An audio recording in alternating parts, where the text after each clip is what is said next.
Аса шұғылға бар. Қандыгөйлік ескі жолдасымыз Дәулетжан Шаймұранұлы өрт апатына тап болып, дәл қазір жан сақтау бөлімінде жатыр екен. Дәулетжан Шаймұранұлының үйіндегі газ жанып кетіп, өне бойы тұтас күйікке шалдығыпты дейді. Жан сақтау бөлімінде жатқанына да 3-4 күннен асыпты.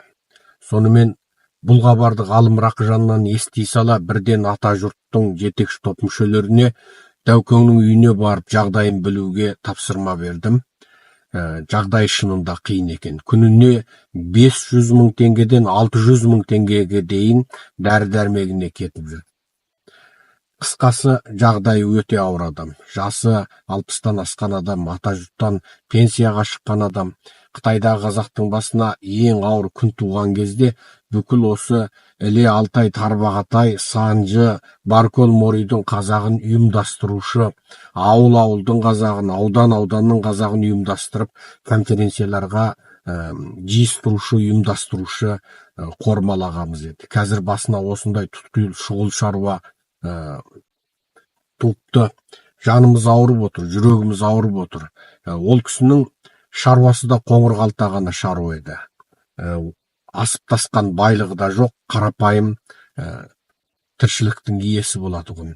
Сондықтан Дәулетжан Шаймұранұлының отбасымен, бала шағасымен ақылдаса келе, ата жұрт Дәулетжан Шаймұранұлының жұбайы Бақыт Оразай қызының атындағы Каспий картаны жариялап, көптен жылу сұрауға шешім қабылдадық.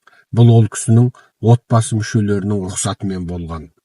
Ендеше сол Каспий нөмірді жариялайық. Біріншісі, телефон нөмірі 87-968-8859.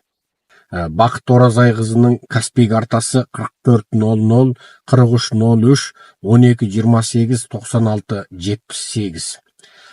Каспий картадан Бақыт О деп шығады. Бақыт Оразай қызы. Қайталап айтам, Каспий карта 400 4303 1228 96 78. Телефон нөмір 8707 96 88 859. Мен Серікжан Біләшұлымын. Дәулетжан Шаймұранұлы анығында бүкіл үш аймақтың қазағына, бүкіл Баркөл Моридың, Санжының қазағына, Үрімжінің қазағына танымал адам. Бұл ата жұрттың ең алғашқы құрушыларының бірі. Және бүкіл осы ауыл-ауыл, аудан-аудан бойынша арыз жинауды, конференция өткізуді ұйымдастырған адам. Ел жұртпен байланысы тығыз, халқына, қазағына қормал, қайырымды азамат еді.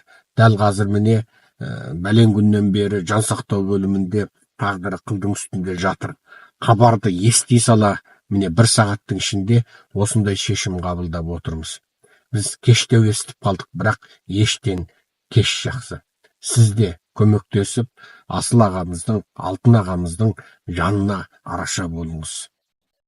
Аман сау болайық. Көмектесіңіздер. Құрметпен, Серікжан Біләшұлы.